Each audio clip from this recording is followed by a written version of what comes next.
Bills Mafia. On today's Air Raid Hour pregame, we will be breaking down what we expect to see from the Bills tonight as they take on the San Francisco 49ers. Injury updates, key matchups, our pregame superlatives are all coming up. But first,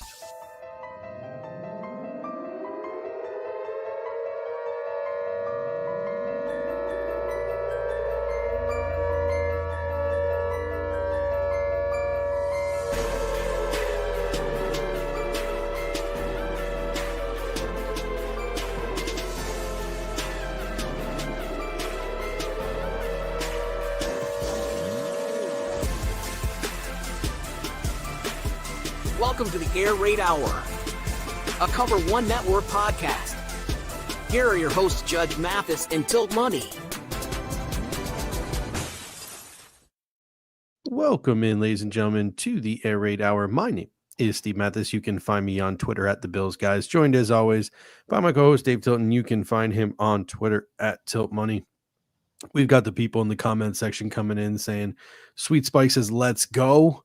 Just a tip of canoe says, I'm only here so I don't get fined. Appreciate you being here with us at 8 a.m. because we are still about 12 hours until the Buffalo Bills kick off against the San Francisco 49ers on Sunday Night Football.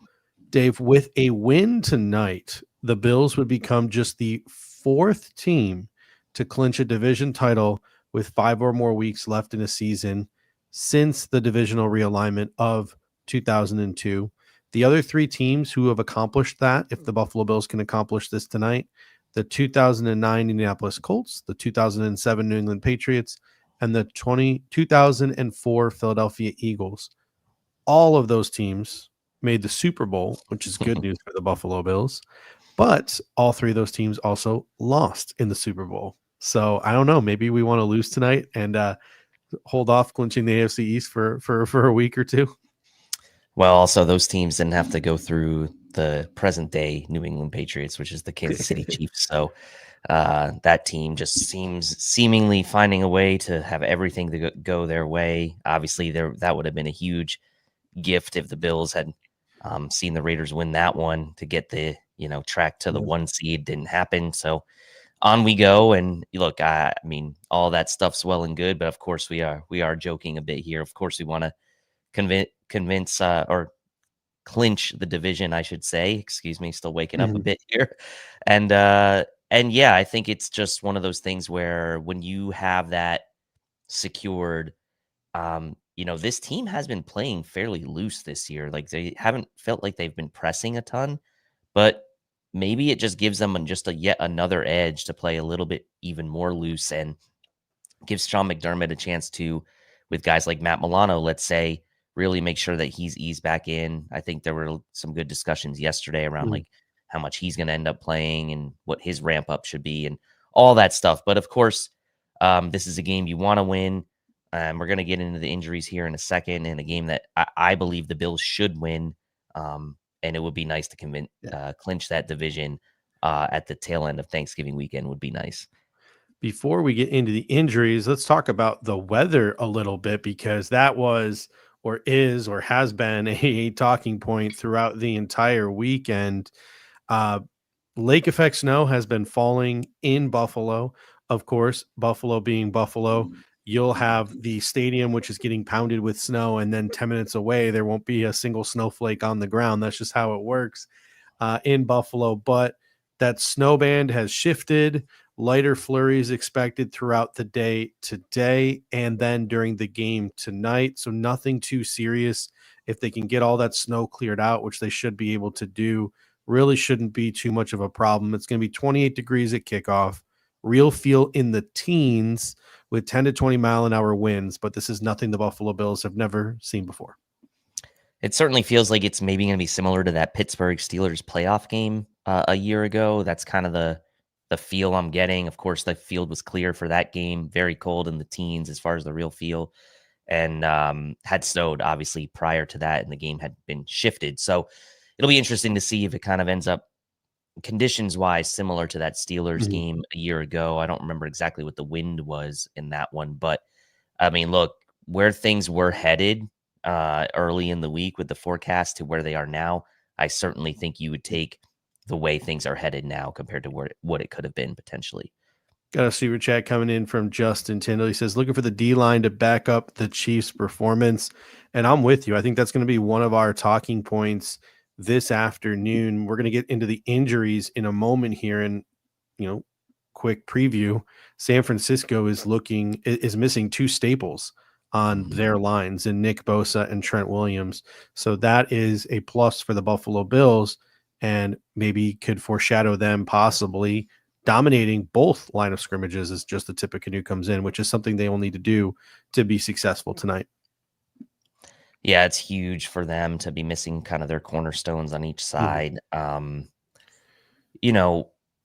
of the things that can be an equalizer in these types of games are individual sort of elite talents. And we've seen teams like the Chiefs with Chris Jones and others that have some of these individual, just elite level, all pro caliber talents.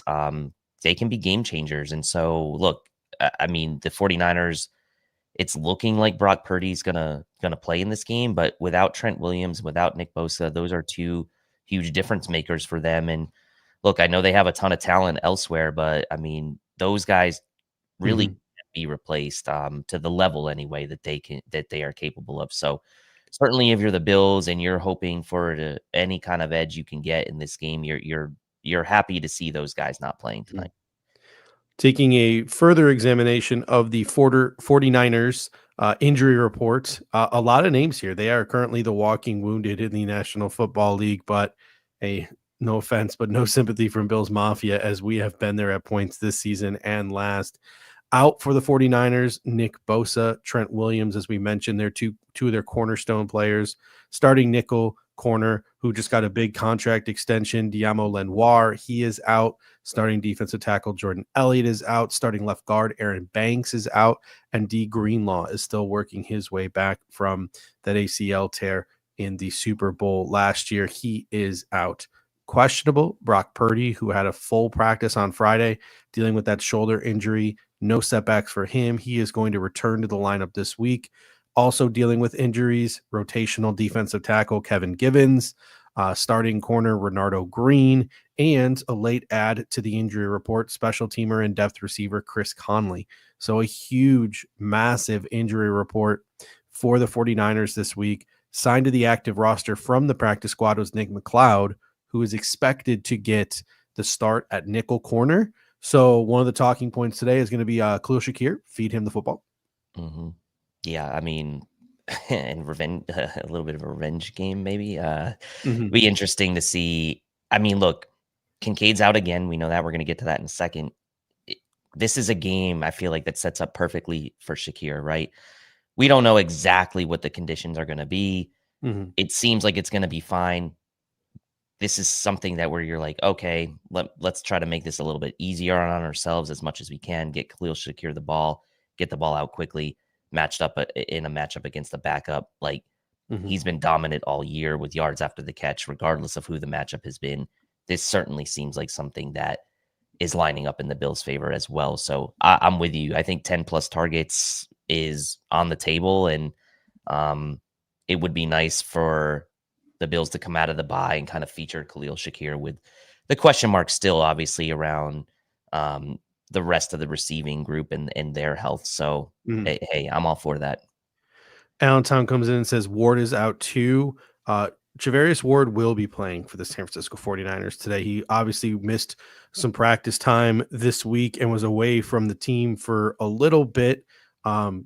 Tragically, his 1-year-old daughter, she passed, but and he had to deal with all the ramifications and things surrounding that. But he returned to practice this week for the 49ers and is expected to play today. So very unfortunate circumstance. He'll be playing with a heavy heart, but he will be playing for the San Francisco 49ers this week.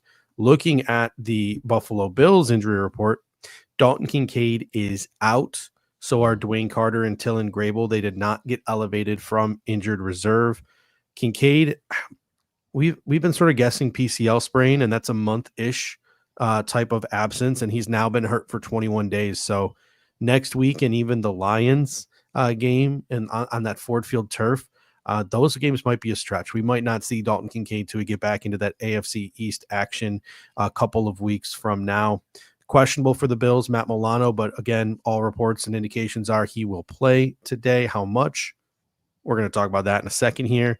And then Keon Coleman is the other Buffalo Bill who is questionable. He was limited in practice all week. I can't envision a world where he goes today. I just do not think he is ready. I think Keon Coleman, you hold him back at least another week until you start to see those full participations in practice. What are your thoughts on Milano's return and Keon Coleman as well? Yeah, Milano, 20 odd snaps would be kind of my expectation for him. If you want to put a percentage on it, maybe like 30% of the snaps, I think is a reasonable expectation for him. I think the Bills will have some kind of ramp up plan for him. I know he's healthy. I know he's been fully practicing. You still list him as questionable. I know he was activated yesterday, but again, he hasn't played in a real game for 400 and something odd days, right? So I think you are a little smart with Milano in this game, and you kind of ease him back in. Dorian Williams has been playing well. Obviously, we'll kind of see how things are going, right? If McCaffrey's like running all over you or whatever, we'll see how it goes. But I wouldn't expect Milano to be full go in this one. I agree with you on Coleman. I think it's a bit concerning, I guess, that he was in the non-contact jersey still this week for at least, I think it was one of the practices, might have been two.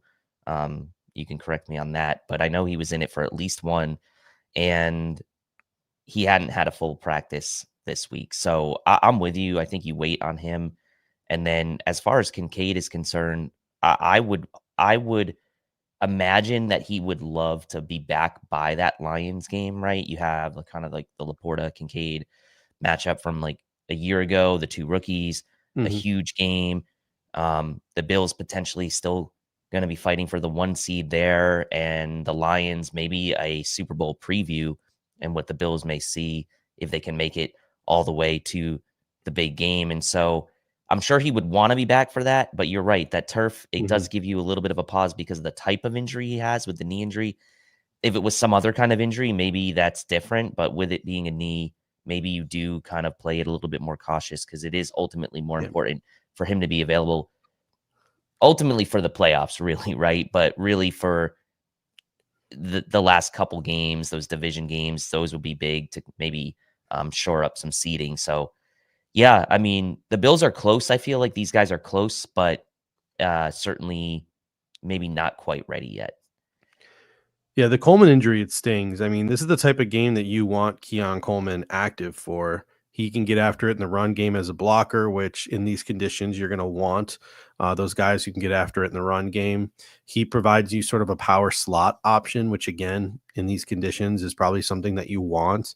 And he's also a contested catch guy. And in these elements, that's something that you want, a sort of a down the field threat, 50-50 ball guy. San Francisco 49ers really have not been great this season in their red zone defense. So a guy like Keon Coleman in the red zone is something that you're going to miss as well if you're the Buffalo Bills. And then as for Matt Milano, I think the early role is whatever they decide to do with him today, whether it's, subbing in every other series with Dorian Williams, whether it's playing a sub package role, whether it's just full go, like whatever it is they decide to do to ramp him back up and to get him back acclimated. What I'm going to be looking for is how the dynamic of this defense changes, because they have become used to and have found success without Matt Milano. So Dorian Williams has stepped up on early downs, and you've seen Cam Lewis have some really good games in these dime packages on obvious passing downs. So if you're the Buffalo Bills, that sort of rotation has been successful for you. How does Matt Milano change that dynamic? Who does it take off the field? Does it take Cam Lewis off the field on those obvious passing downs? Does it take Dorian Williams off the field? Do you maybe start implementing more base 4-3 packages? I don't know how you do that with Taron Johnson, but finding ways to get Dorian Williams and Matt Milano on the field together, the way this defense's dynamic changes, it'll be really interesting because it's on paper, it's like, cool, you get a really, really good player back, like an elite player when healthy back. But at the same time, you're also rocking the boat of a defense that has been playing very, very well.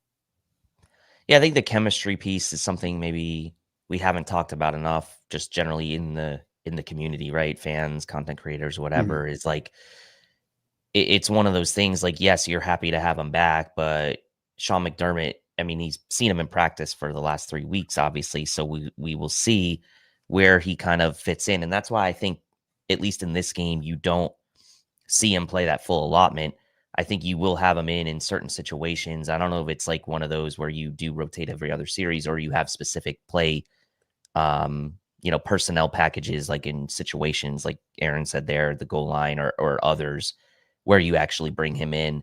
But I also don't think that you fully go 100% to him right now and back to exactly what he was before the injury with him. Bernard, like you can't, I don't think you can do that in just one shot, right? So maybe this is like a 2 to 3 week process for the Bills where they kind of like work him back in, see kind of what fits chemistry wise, see what kind of fits dynamic wise, and then go from there. Because again, you want him on the field, you know how good he is, but you also know that this game is so much about communication and where guys have been playing off each other and things of that nature. So it'll be interesting. I think that and I think, again, that gets back to why I say I don't think he's going to play more than like 20, 25 snaps today. Just last bit of information here on the Buffalo Bills injury report. 2 practice squad elevations. Zach Davidson, he will fill that depth tight end role behind Dawson Knox and Quentin Morris again, like he did against the Chiefs. And then Mike White was the one that raised some eyebrows. NFL Network reporting there is nothing wrong with Josh Allen. Don't be worried about Josh Allen.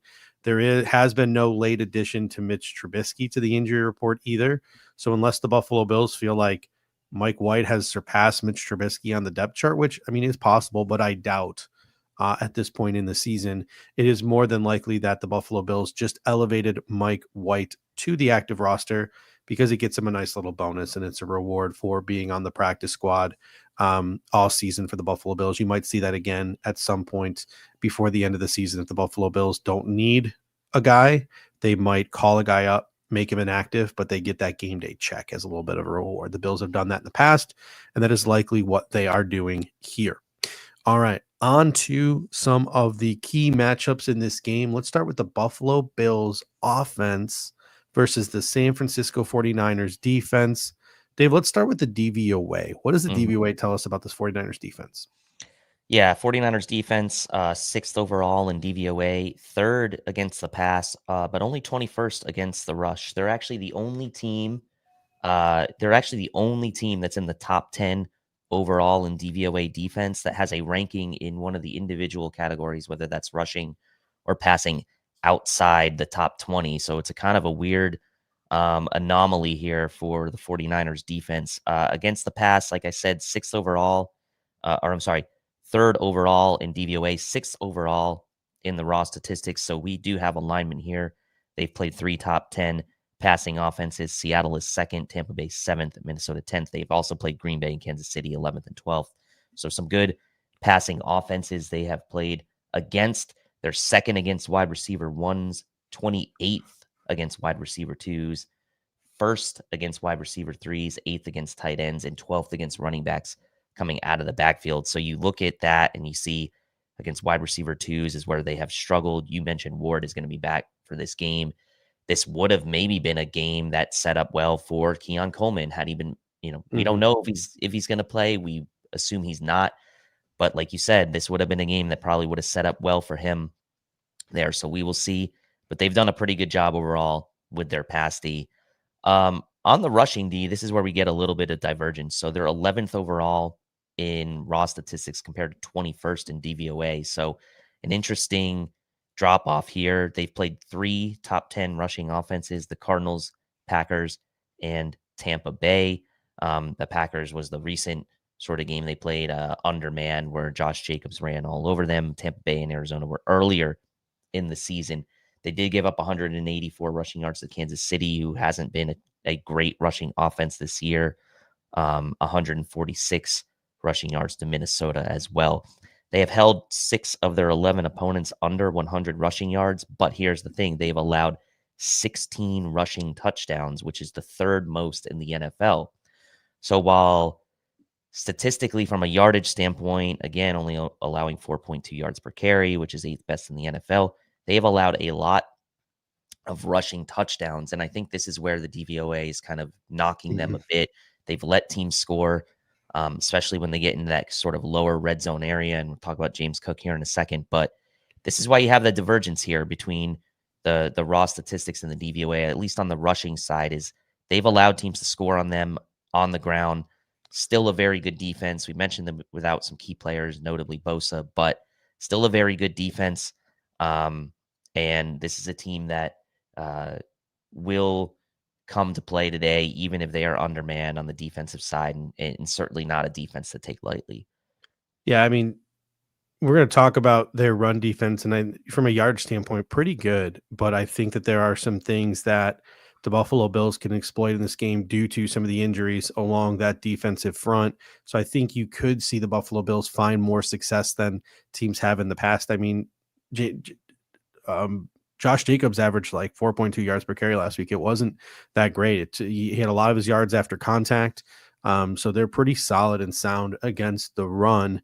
But you mentioned the red zone is a problem. They are 29th in red zone defense. Opponents have scored a touchdown on 60% of their red zone possessions against the San Francisco 49ers. 82% touchdown rate in the red zone for opposing offenses the last 3 weeks. Green Bay was perfect, 100% in the red zone against the San Francisco 49ers last week. So if you're the Buffalo Bills, it's about getting down the field, getting into the red area, and then executing in the red zone if you're the Buffalo Bills. And I think they will have success with that today. Expect touchdowns, not field goals. I mean, and that's the key, right? You have to a defense that's been good yardage wise, and a defense that's been good taking the ball away, at least from an interception standpoint, right? They're not a huge turnover differential team, but they're one of 8 teams that don't have double-digit interceptions on the year. So when you get in the red zone, it's about not making mistakes. It's about scoring touchdowns, not field goals. I mean, I don't think conditions are going to play a huge role in the kicking game today, just based on what you said. Is there's going to be some wind, but the snow shouldn't be a factor. And so the Bills really have to find a way to punch it in to the end zone when they get into that red area. As you mentioned, that's been an area of weakness for the 49ers. I'll tell you what, I've always liked the way San Francisco is drafted, and they have a young and talented secondary. I mean, they got Jair Brown and they got Malik Mustafa at safety, Renardo Green at corner. Those are 3 young, exciting players. When healthy, they also have Diamo Lenoir at nickel corner, and they have Hufnega at safety as well. But those guys are not playing in this game. Green will likely be playing injured if he is playing. If Green cannot go and he's got that questionable tag, it's either going to be Rock Yassin or Isaac Yiadom, who played for Shavarius Ward last week. We know Lenoir is out, though. And to me, that's the big injury in the San Francisco 49ers secondary. Nick McLeod, not just elevated, but signed to the active roster from the practice squad, at least according to multiple depth charts that I have looked at. He looks to be in line to start at nickel corner today. Whether it's him or it's Rock Yassin or it's Isaac Yiadom, that's a good matchup for Khalil Shakir. Anything less than 10 plus targets, I'll be disappointed. Again, like the game could be over and Khalil Shakir could have 4 targets and we win the game by 30. And I'm like, well, that's stupid to say. But at the end of the day, like prognosticating what I think the Bills need to do to be successful, I would really like to see Khalil Shakir not just be a safety blanket for Josh Allen, but an emphasis and a player this offense is funneled through today. Yeah, I mean, you would think it would be, right? Kincaid is out. Maybe Coleman is also out. The 49ers have been good at defending the boundary. They'll have Ward back, like you said. It certainly seems like it should funnel through Khalil Shakir, given the injuries on the 49ers side, Lenoir out. And again, until they get in the red zone, they have been pretty good at slowing down opponents' running games as far as an efficiency standpoint. So where are you likely to be the most efficient? Probably with Khalil Shakir in the slot against the backup, Nick McLeod. So I'm with you. I guess we'll see kind of how the game unfolds. If the Bills end up being maybe more effective in the running game than we anticipate, maybe that changes. Maybe Josh Allen accounts for more in the running game. We'll see. But I do agree with you. It should be pushing double-digit targets for Khalil Shakir in this game based on the matchup. No Nick Bosa on the edge, which is honestly huge. He was he is 8th in the NFL in pass rush win rate. He is a literal one-man wrecking crew. Leaves the pass rush responsibilities to former Buffalo Bill Leonard Floyd, who's got 9 sacks, 24 hurries on the season. No other edge rusher really on the roster has done much in terms of sack or hurry production. If the Bills do need to drop back and pass at times during this game, hopefully, again, Keon Coleman not playing, but Amari Cooper is. Dalton Kincaid not playing, but you still have your $10 million man in Dawson Knox. Hopefully the receivers can create that separation. Curtis Samuel looks like he's getting healthier. I think Josh Allen, if need be, will have time to throw the ball today. Again, knock on wood, because I don't really see, outside of having to take Leonard Floyd out of this game, much in terms of a threat from the San Francisco 49ers pass rush. Yeah, I'm with you. I mean, look, the Bills are going to be healthy as well on the offensive line. Spencer Brown will be back for this game. You have the maybe you have the Leonard Floyd revenge game there. I think that's a bit overblown for this one. He is second on the team in sacks, so we can't ignore Leonard Floyd, 6.5 sacks on the season. But man, it definitely feels like a huge blow where it's not when it's not him and Bosa right on each side. So it's going to be up to him to make it happen. And I think the Bills will be ready for it. I think obviously Sean McDermott's going to be quite familiar with Leonard Floyd's game and kind of what he's going to throw at them. So the Josh Allen should being the key word, be pretty well protected today and have some time in the pocket. I mean, when you look at the San Francisco 49ers defense from a game planning perspective, who are the players that you look at with Nick Bosa out, with Javon Hargrave out, right? Like with some of the talented players that are not playing, Diamo Lenoir out, with these guys not playing, like who do you look to take away if you are Joe Brady? Like who are the first couple of guys in your mind? Maybe Travarius Ward, but he's coming back after not playing for a couple of weeks. And then to me, the only two names that I really have down are Leonard Floyd, which is a lot easier when Nick Bosa is not across from him, and Fred Warner. And as Aaron Quinn points out, Fred Warner's been playing with a fractured ankle all year. Like he just said that on like a podcast or something. Why that's not on the injury report and why San Francisco didn't have to report that, like other teams would have had to report that, I have no idea. But Aaron Quinn says, hey, force this team into space. You got the starting nickel corner out. You have Fred Warner not looking the same as he has in past years, still good, but playing on that fractured ankle. Which is insane, by the way. Like what? But if you're the Buffalo Bills, I just think you're catching the San Francisco 49ers team at the right time, because I don't think there's a lot of threats on that defense that you have to really account for. Yeah, and I mean, in the last 2 games, San Francisco giving up 289 yards to the Seahawks and 325 yards to the Packers a week ago. And so I'm with you. You saw kind of what happened with the Packers last week. When Jacobs got into space, he had a little bit of room to maneuver. You saw a guy like Emmanuel Wilson have a little 89 yards after contact for Josh Jacobs. Yeah, that's insane. That's ridiculous. You saw a guy like Christian Watson get open and drop a wide open would-be touchdown. So there are opportunities here for this team to get these guys into space. I think you can use James Cook a little bit as well, get him into space out of the backfield. Like there are going to be opportunities. I think Josh Allen just needs to continue with that sound and good decision-making, let the game come to him. I think coming off the bye, prime time, there might be maybe a little bit of feeling like, hey, we got to let's get out of the gates fast. But I don't necessarily think that you need to do that, right? I think you need to let the game come to you. I think you need to realize that your defense has been really, really good all year. You're playing at home. This team you're facing has a lot of injuries. And if you're the offense, you just kind of got to let this game come to you a little bit. I don't think you need to press or force anything. I mean, and you look at the interior defensive line for San Francisco as well. Javon Hargrave on IR, Kevin Givens questionable, Jordan Elliott out.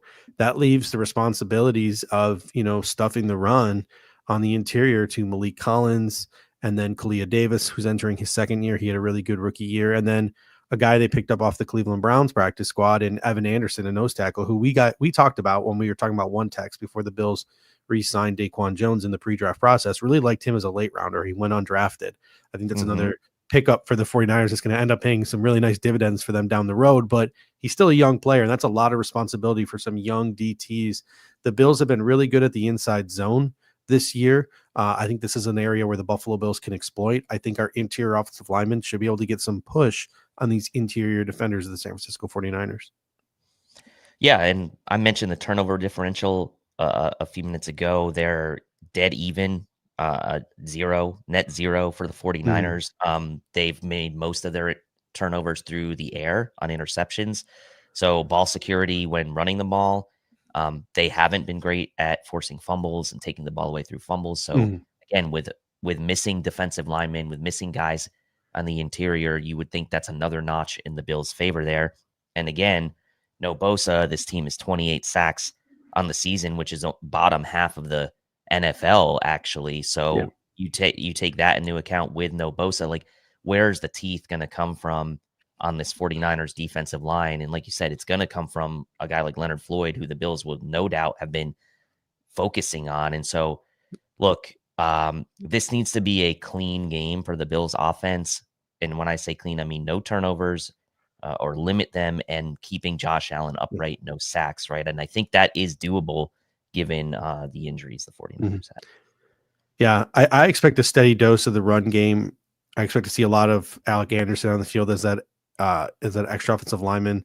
A lot of first down runs in this game, I would expect, right? Stay on track. Don't get into these down and distance situations where guys like Leonard Floyd can be able to pin their ear back, and this offense has to become one-dimensional and has to throw the football. Keep play action as a consistent threat.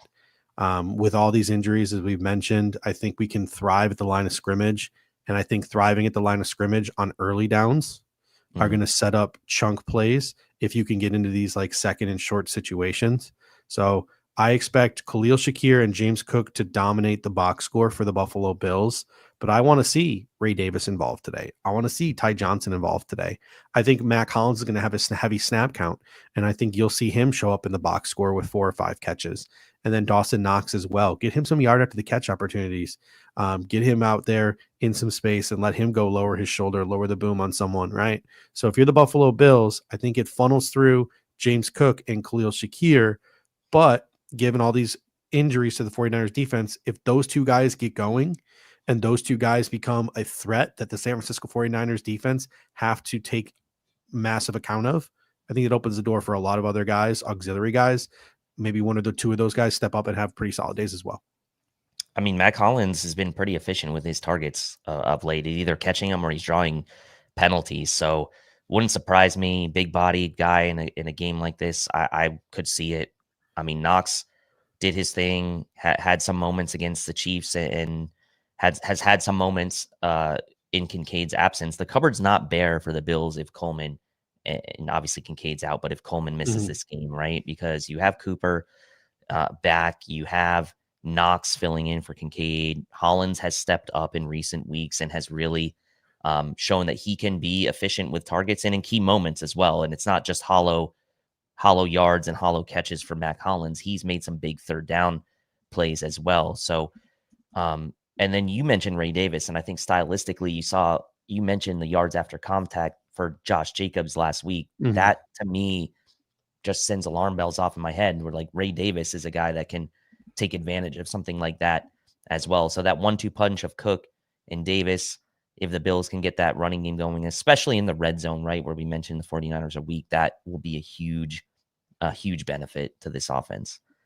Before we get into defense, let's talk a little special teams. Aaron Quinn coming in here and saying 49ers are the first team in all the DVOA comps I've done that are actually worse at special teams than the Buffalo Bills. With weather, I think he comes into play. Codrington, Tutty incoming. Yeah, I think it's really interesting whether you're talking about the challenges that might come from punting if the wind picks up, the challenges that come from kicking with a really hard football, right? Because it's going to be weather in the teens. or whether it's the return game and protecting the football in the return game. There's a lot of different factors that come into play. Maybe it's hard to kick the ball to the back of the end zone because of how hard the football is going to be, right? So many factors on special teams could come into play today. And the 49ers, not so great at the special teams. So that could be advantage Bills today. What are your thoughts on that? Yeah, and a guy like Jake Moody, who's their kicker, really good rookie Bipolar, though. season last year. He's kind of like the NFC's version of Tyler Bass, I Yeah. feel like, right? Like he was awesome last year as a rookie. He's missed some time this year, so I'm not going to take that away from him. He's been injured. He's back now, but he seems to be a little bit of a head case as well at times and has missed some kicks for this team. And so which of these kickers, who both appear to be kind of head cases, Bass has been good lately. Jake Moody's been very up and down this year after a really good year last year. I mean, which one of these kickers can come through in windy, maybe some windy conditions in a hard football? I think right now you'd have to say the advantage is to Tyler Bass.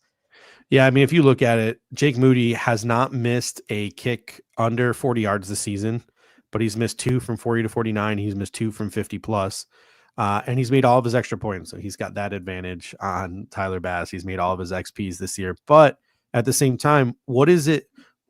This is an advantage the Buffalo Bills should have, right? Now, have we always had it? No. But what does everyone say when they come to Buffalo? Like even Brandon Codrington, when he was fielding punts, they were like, what's the worst weather you've ever had to, return punts? And he's like, practice today. My first practice with the Bills. Like that was like his response. And it was like September, right? Like there's just something weird about this way the stadium is constructed. I think that'll change once we move into the next stadium and the stadium is built above ground, not into the ground. And there's more walls blocking things and funneling things in. But just a weird wind in that stadium. Even if the wind's not heavy, it's weird. And it just, things are different there. So Jake Moody being sort of the bipolar kicker that he is, maybe he struggles with that. I believe San Francisco's punter Wisnowski is on injured reserve. That is correct. They have Pat O'Donnell punting for them as well. So it'll be interesting. Maybe by the end of the day, we're talking about a special teams play here or there being the difference in this game because one of these two teams made a mistake. And if you're the Buffalo Bills at home, that should not be you making that mistake. Yeah, I mean, you should definitely have that advantage. I mean, San Francisco, I know it's Northern California, but come on, the conditions there are significantly better than they are in Orchard Park for pretty much the entire calendar year. So should not be something that becomes a disadvantage for the Bills, right? If anything, it should be an advantage for them. And yeah, I think it is a rare instance where the Bills special teams, which I will say has been better of late, right? Yeah. There were still some of those early season kind of conversations around, oh, what's going on? Special teams, but Codrington's been a nice surprise. A few issues here or there with ball security, but pretty minor overall. He's been pretty impactful in making some things happen. We haven't seen the huge one yet for the touchdown, as Aaron Quinn was kind of alluding to in the chat, but maybe that could be something that happens today. And surely that should be an advantage for the Bills in this kind of weather. All right, let's take a look now at the Bills defense versus the 49ers offense. What does the DVOA tell us about this 49ers offense? And that also comes with the caveat that beginning of the season, they had Brandon Ayuk. Now they don't. And beginning of the season, they did not have Christian McCaffrey, and now they do. Right. So there is some context here. But what does the DVOA tell us about the 49ers offense this season? Yeah, 49ers offense still very good. 8th overall in DVOA, 7th in passing offense, 11th in rushing offense. They're 4th overall in raw statistics versus 7th overall in passing. So we have some, or 7th overall in DVOA passing. So we are pretty aligned here. They've only played one top 10 pass defense all year, actually, which was the Jets way back in week 1. They've played some pretty bad passing defenses as well. Tampa Bay, Minnesota, both bottom 5.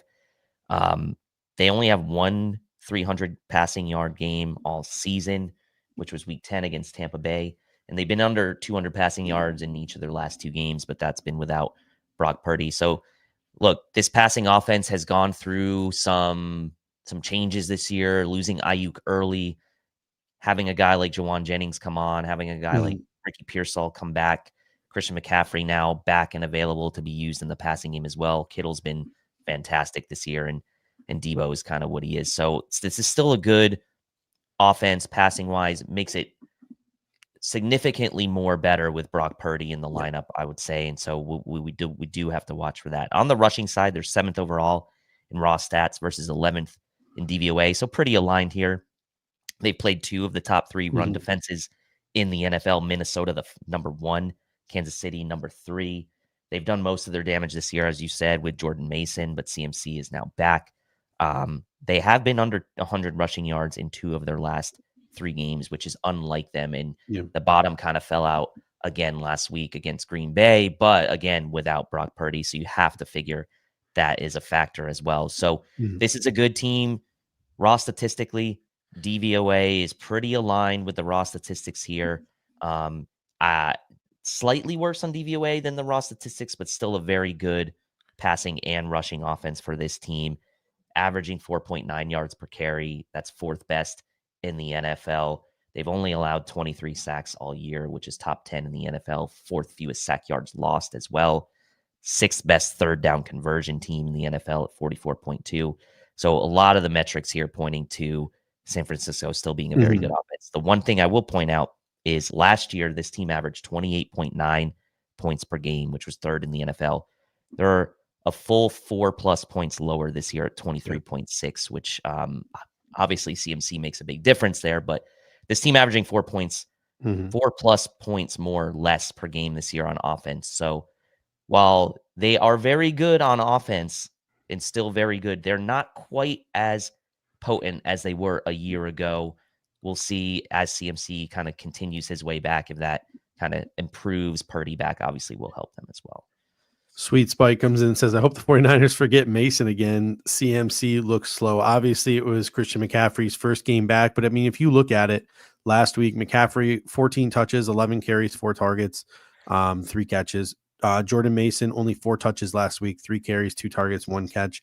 Debo Samuel, only 1 touch last week, 0 carries with no Brock Purdy. That shocked me. 4 targets and 1 catch. But, I mean, if you look at it, at the end of the day, what was the key for the Green Bay Packers? It was their offense. They were up 10-0 at the end of the first quarter. They were up 17-7 at the half.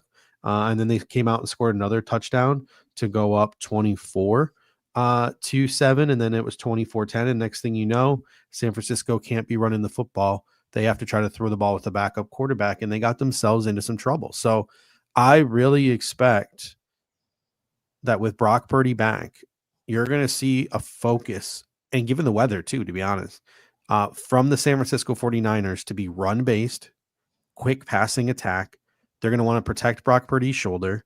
They do not want to see Purdy getting into these down and distance situations where the Bills defensive linemen can pin their ears back. They do not want to see Brock Purdy have to throw the ball 35 to 40 times in this game with that injured shoulder. So they're going to funnel this offense through Christian McCaffrey, Jordan Mason, Debo Samuel. I expect to see Debo Samuel as a runner on 5-6 occasions in this game. Like, I really do think their backs are against the wall. Kyle Shanahan's going to pull out all the stops. He's going to try to take a lot of pressure off of Brock Purdy. He's going to test the Buffalo Bills' ability to tackle. And I think those 3 guys, you're going to get a heavy dose of them in this game. Yeah, and I think George Kittle too. I think this is the thing with the 49ers. We've talked a lot this year about Khalil Shakir and him leading the NFL in yards after catch. This 49ers team, the past couple years, has been the poster child for yards after catch as far as an offense is concerned. Debo Samuel, George Kittle with the angry runs, Christian McCaffrey with the ball in his hands, and even a guy like Juwan Jennings after the catch. Yeah. This team is going to try, I think today, like you said, they're going to get it in these guys' hands and let them work after the catch. I think that's the key for the 49ers today. Kind of get back to what had made them successful for these past couple years and force the Bills to tackle in space, just like the Bills are ideally going to, force the 49ers to tackle in space. I think they'll get the ball in the hands of Debo, Kittle, McCaffrey, let them work after the catch. I think that would be a solid game plan with Purdy still on the mend a bit with the weather. Make this a game where you kind of go back to your bread and butter if you're the 49ers. And I would expect a lot of the quick passing game today. If you're the Bills defense against this 49ers offense, quick passing game to those guys. And then, like you said, using Jordan Mason more in the running game. He's been effective for them.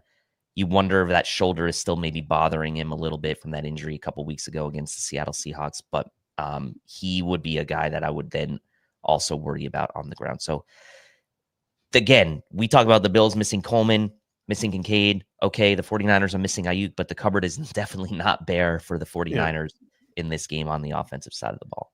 Yeah, there's a ton of ways in which the San Francisco 49ers offense can get into a flow. Obviously, McCaffrey, Mason, Samuel, using them in the run game, really hammering home the run game. Aaron Quinn had a really good comment earlier that I starred and was saving it for this segment. San Francisco gets the third most explosive runs. Bills give up the second most, and he is worried about the safety playing conditions against explosive runs. I am too, right? Like, so guys like DeMar Hamlin, Taylor Rapp, they got to make sure that they're taking good angles, that we are not allowing these running backs to get to the second level. We cannot let any of that sort of like gadgety stuff they try to do with Deebo Samuel affect us too much, because they can pick up explosives in the run game. Aaron also points out in the comment section where this 49ers team is weak. They have some really good over the middle type of players in Juwan Jennings, in George Kittle. Ricky Pearsall, he's an inside-outside guy. Deebo Samuel, he's an inside-outside guy, but they're not elite on the outside. That was Brandon Ayuk, who's no longer part of this offense because of his injury. So the Buffalo Bills, as Aaron mentions in the comment section, should be able to handle those guys on the boundaries without much help. And that allows the Buffalo Bills to focus in on the middle of the field. And the main guy that they're going to need to focus in on, in my opinion, in the passing game is going to be George Kittle. If you look at the last 2 games Kittle has played, because he missed last week as well, or he missed 2 weeks. He missed 2 weeks ago for the San Francisco 49ers. His last game with Brock Purdy against Seattle, 3 for 3 for 57 yards and a touchdown. His game last week with the backup quarterback, Brandon Allen, 6 for 6 for 82 and a touchdown. Right? How will the Bills defend George Kittle? Is this an early test for Matt Milano? Is it a team approach? You saw Terrell Bernard make it his mission to shut down Travis Kelce 2 weeks ago. I expect the Bills to incorporate a very similar game plan for George Kittle, and I think it's going to involve Terrell Bernard. I think it should almost be identical, right? The only concern you have is I think that the 49ers have a little bit more, a few more options over the middle of the field in the passing game than the Kansas City Chiefs did. I mean, DeAndre Hopkins mainly worked on the boundary for them. You thought maybe he would work a little bit more inside as well, but they have Deebo who can work inside. They have Christian McCaffrey who can work inside in the passing game out of the backfield. Juwan Jennings can work inside. So, well, I do think Terrell Bernard will be the eraser for George Kittle. That's going to put pressure on guys like Dorian Williams, Taron Johnson, and others to kind of be in the right spots for the rest of these guys on the 49ers offense. And the tackling today has to be really good for the Bills. Talk about how the 49ers want to live on yak. Like, you got to limit the yak. They're going to get some. I get that, but you need to limit that as much as you can. And as Dennis says here, I do think they will run some more of that man coverage. It makes sense to me. I think Terrell Bernard has now a blueprint, and the Bills now have a blueprint for what they did against Travis Kelce to kind of try to implement against George Kittle. What will the 49ers do to counteract that? Maybe you see them kind of run some concepts that get Deebo the ball more, so Kittle with some more clearing out of that space for Deebo. Would not shock me at all. So if Kittle is taken away, great. But there's still plenty to worry about for this offense.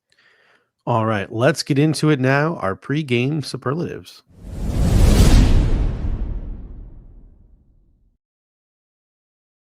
As always, we're going to start with our Take Me Higher player of the game.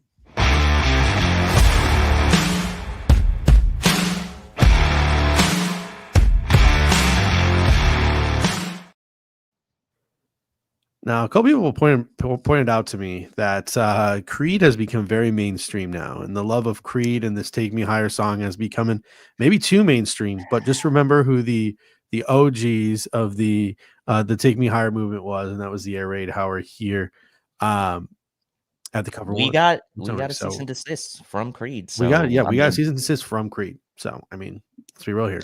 Who are the OGs? Can't get more OG than that, I don't think. So let's start with our Take Me Higher player of the game. This is the one player for the Buffalo Bills, not named Josh Allen, a star player that needs to step up their game in order for the Buffalo Bills to achieve victory today. Dave, who is your take me higher player of the game? I mean, I'm going back to the well with my take me higher player against the Chiefs, and that is Khalil Shakir. I mean, to me, the matchup just is screaming Khalil Shakir to me. Lenore's out. You got McLeod in. You want to keep the ball. You want to possess the ball. You want to convert on third downs, which the Bills have now crept into the top 10 on third down conversions on offense, third down conversion percentage after a very slow start to the year. Khalil Shakir, the chain mover, in a good matchup for him, especially on third downs. I think Khalil Shakir, look, he's had only 2 games all year with double-digit targets, but one of those, which was his season high, was against the Kansas City Chiefs in the last game. 12 targets, converted those to 8 catches. So, yeah, I think it's Khalil Shakir today. 10 targets, I'll say, and a chain mover for the Bills today in some big moments. So give me Khalil Shakir as the take me higher player. Yeah, this one was tough for me. I considered Khalil Shakir because I think he's going to have a big game today. I considered James Cook because I think he's going to have a big game today. I considered Terrell Bernard because I think he's got a pretty important assignment today against a guy like George Kittle. But ultimately, I cheated here, and I'm going with 9 guys, and the 9 guys I'm going with is the Buffalo Bills offensive and defensive linemen. I think that if you want to really win this football game, you can do so by controlling both lines of scrimmage. I want to see this team get whatever they want on the ground. That's what I want to see them come out early and be running the ball for 6-7 yards on first down. Like, that's what I want to see from this team. Set up the shot stuff in the passing game, set up the play action stuff in the passing game, control the line of scrimmage on offense, dominate on early downs, set up those shot plays on later downs. And then on the opposite side of the ball, I want to see the Buffalo Bills defensive line force San Francisco to be one-dimensional. Do not allow Christian McCaffrey, Deebo Samuel, Jordan Mason to get it going in the running game. Make an injured Brock Purdy throw the ball 40 times. Get out to an early lead, right? Stuff the run and make an injured Brock Purdy throw the ball 40 times. That's what, if you're the Buffalo Bills, you want to try to accomplish in this football game. And it's going to take an effort from the offensive and defensive lines to get that. I see a couple of people saying Ray Davis. Let's save that for wild card people. All right. And then we got Charles G coming in saying Ed Oliver game incoming. Doug Wage says time for Amari Cooper to step up. He's probably got the most difficult of challenges going up against Charvarius Ward if Ward does in fact follow him in this game. Up next now, a guy like Ray Davis could appear here in our wild card player of the game.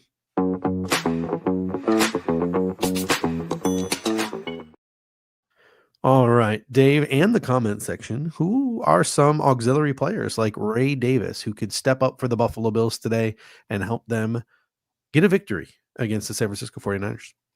Yeah, Ray Davis is a good one. I'm going with I guess I'll consider this guy a wild card just because we haven't heard his name a ton this year. He's flashed at moments, but I'm going to say AJ Epinesa in this game. I think AJ Epinesa on the edge, the length, the quick passing game, which I expect to come from the 49ers. I don't know how many sacks the Bills are going to get in this game because I think the 49ers are going to try to get the ball out of Brock Purdy's hands quickly. But I think AJ Epinesa's length can be a factor in this game, batting down a ball or two. You saw in the Kansas City game early on a swing route that the Chiefs had to the running back. Epinesa got his hand up and kind of knocked that ball down on what could have been a pretty big play early in the game for the Chiefs. So it doesn't have to be huge, but something like that, a batted ball, pressure or something that forces a bad play for the 49ers. I think AJ Epinesa today is a wild card for me. Yeah, I mean, and he's going to be going against a guy like Jalen Moore, a former 5th-round pick out of Western Michigan, who will be starting in place of Trent Williams. So advantage there for the Buffalo Bills. Make sure you're going about and attacking that left side because Aaron Banks is out too. So Spencer Burford steps in at left guard. So they have a new left guard. They have a new left tackle. That is something the Buffalo Bills should take advantage of. Maybe move Gregory Rousseau over a little bit to the left side of the 49ers defensive line to the right side of the Bills defensive line, and maybe even gets like Ed Oliver on some stunts and get him like on the outside on the perimeter, trying to just throw the kitchen sink at the left guard and the left tackle and make them communicate and put them in conflict. That's a way I think for the Buffalo Bills to have success today. Doug A comes in and says Zach Davidson. A lot of people saying Sweet Baby Ray time, Ray Davis. So that is a possibility as well. I considered Ray Davis here. I really did. But the last couple of times I've picked Ray Davis, he's had like 2 carries. So I don't want to put that kind of bad juju on Ray Davis, which means I'm putting bad juju on somebody else. Maybe I shouldn't have a wild card play of the game. But I'm going to go with Mac Hollins. I think he's going to get heavy usage in this game as sort of the one true run blocking threat at wide receiver. So he'll be on the field a lot. I expect him to get after it there in the running game, make use of the 4 or 5 targets he gets in the passing game. I think he's either going to have one big off structure chunk play like he did in the Colts game. He had a couple in the Colts game, or he's going to have a red zone touchdown. One of those 2 things is going to happen because that's what Matt Collins has done this year. In the games that he's played where we haven't wanted to like chop our heads off because we're like, why is Matt Collins our number 1 receiver? Like in the games where he's just allowed to be the auxiliary guy, right? He has either made a huge chunk playoff structure or he has caught a touchdown. One of the 2 things. I'll add a third option of draws a big DPI. Yeah, there we go. So he's been a great pickup for the Buffalo Bills, way light years ahead of what we got from guys like Trent Sherfield and Deontay Hardy last year as sort of those veterans that we brought in to fill out the room. So kudos to Matt Collins, right? When Amari Cooper is here or when the Buffalo Bills aren't treating Matt Collins with 8 to 9 targets and funneling the offense through him, he is an awfully fun player to have on this football team, and his usage rate to no fault of his own, by the way. So don't say you hate Matt Collins, just say you hate the way Matt Collins is utilized, at least the way he was early on in the season for the Buffalo Bills. All right, up next is our Respect You player of the game.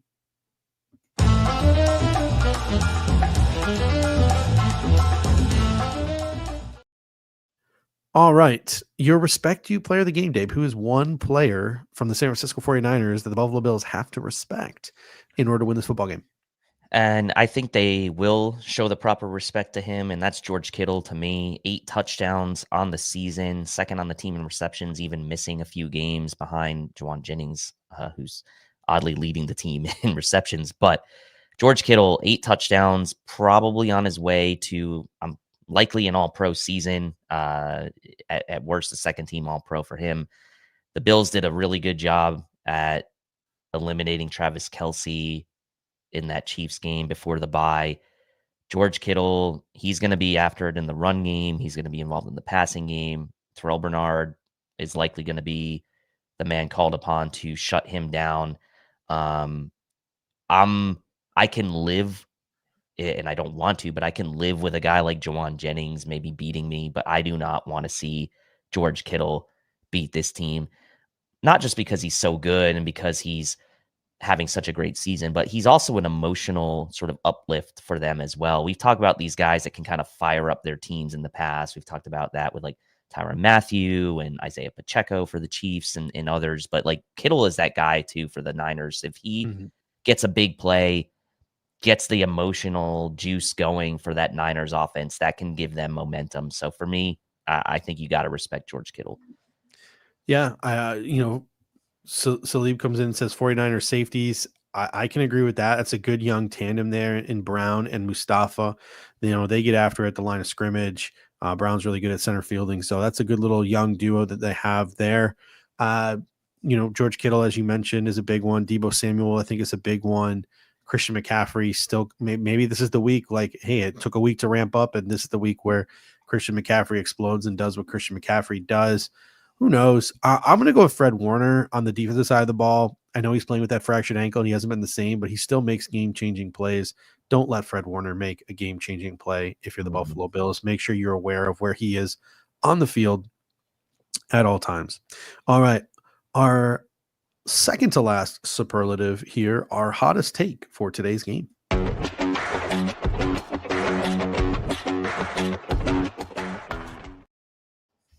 All right, Dave, what is your hottest take about the Buffalo Bills and the San Francisco 49ers matchup today?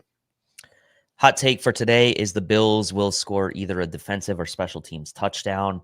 I think that there's a big advantage for the Bills defensive line against this 49ers offensive line. I also think that Codrington has been close at a couple times this year to breaking one.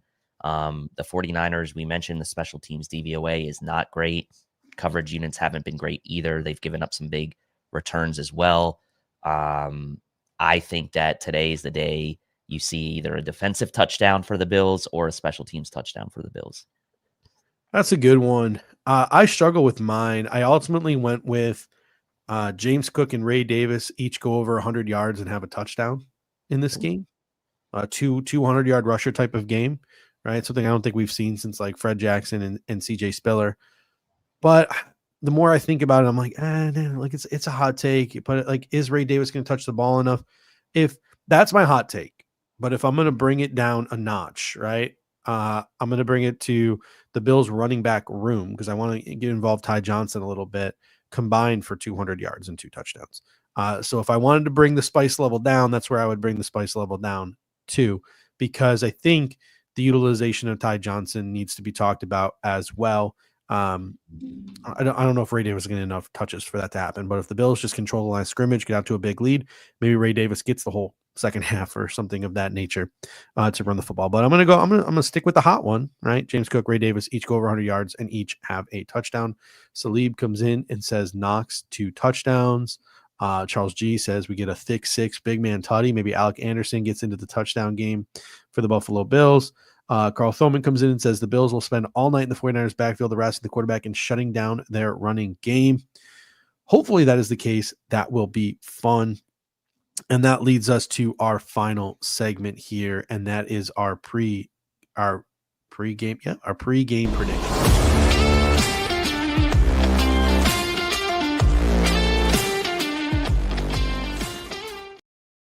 All right, Dave, paint a picture for us. Take us back to the future. How does this game shake out? Well, I think the Bills come out of the bye. They're fresh. 49ers are beaten down right now, but they get Brock Purdy back, which will give them a little bit of a jolt. I think this 49ers team, as many people maybe think this will be an easy game, I don't think it's going to be an easy game. I do think the Bills defense will play well, but I expect the Niners to move the ball a bit with the quick passing game. McCaffrey, Kittle, Debo heavily involved. But I do think the red zone woes, I guess, of the 49ers will continue, and the Bills will clamp down in the red zone at times, limiting the 49ers at times to field goal attempts instead of touchdowns. And I also think it'll force Kyle Shanahan at times to be a bit more aggressive as well. This team hasn't really gone for a lot of fourth downs. They're actually 3rd worst in the NFL at fourth down conversion percentage, the 49ers, that is. So puts them in a bit of a difficult spot. The Bills offense will do enough. Whether or not they have Keon Coleman, I don't think will matter a whole lot if the conditions are okay. This Bills offense will get it going, take what that Niners defense gives them, and eventually sort of pull away a little bit at the end of this game and win, I think, by 10 points. I'll say Bills 27, 49ers 17.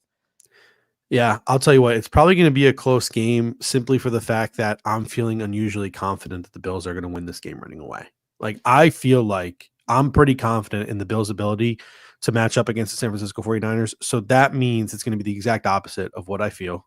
Because whenever I feel like unusually confident about the Bills' chances, bullish about the Bills' chances, they always seem to not play well. But I'm going to go Bills 31, 49ers 17.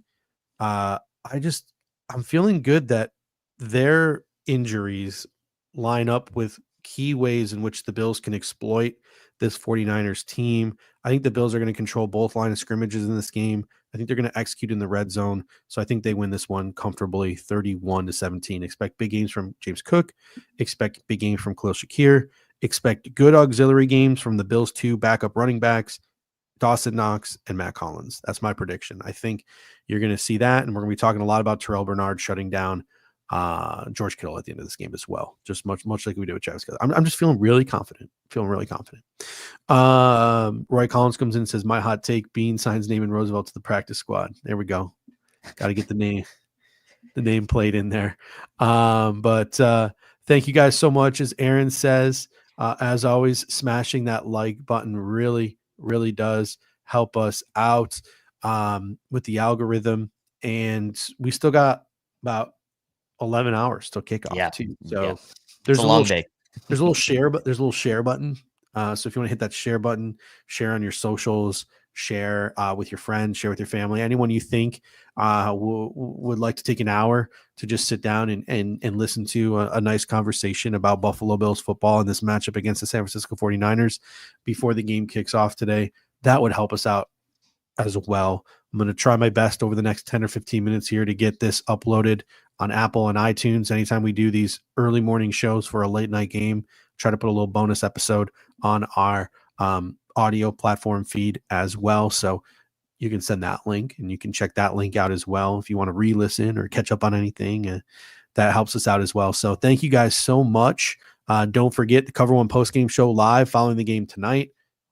You got Cover One Roundup tomorrow at 7. You got us back again tomorrow at 9. Hopefully it'll be a victory Monday and we'll be celebrating the Buffalo Bills clinching the AFC East for the 5th consecutive year. Man, that just sounds nice. Five in a row, dominating this division since the Brady era ended and the Josh Allen era begun. I mean, I will say I'm glad it didn't happen where it was like Brady and Josh Allen kind of overlapped a lot, but it would have been cool to see that a little bit. But it is nice that like the Brady era ended kind of right as the Josh Allen era was beginning. So I am happy ultimately about that. Thank you guys so much. And until next time, go Bills. Go Bills. Thank you for watching tonight's episode of the Air Raid Hour. Make sure to hit that like button on the way out. If you are catching the show on demand, leave a reply in the comments section and we will respond over the course of the week. You can always listen to every episode next day on all major podcasting platforms, including Apple Podcasts and Spotify by searching Air Raid Buffalo. Thank you for your continued support, and as always, go Bills!